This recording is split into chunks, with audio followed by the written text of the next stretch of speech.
దేవుని ఆశీర్వాదాన్ని ఎవరు తప్పించుకుంటారు?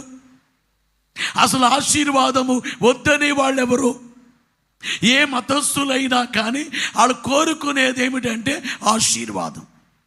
దేవుడు మమ్మల్ని దీవించాలి. అందుకని ఈ జనవరి 1న చాలా మతాల వారు వెళ్ళి వారు అనుసరించే దాన్ని బట్టి మేము దీవించబడాలి అంటారు.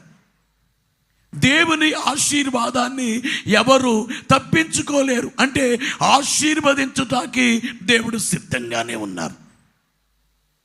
దైవజనుడు రాసినటువంటి కీర్తనలో ఏకాంత యేసు ప్రభువా హితబోధకుండనే కీర్తనలో చక్కటి చరణం ఏమిటంటే ఆశీర్వదించుట.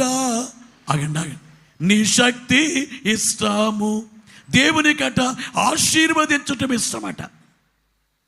అమ్మా ఆశీర్వదించుట నీ శక్తి ఇష్టం, నీ శక్తి ఇష్టం.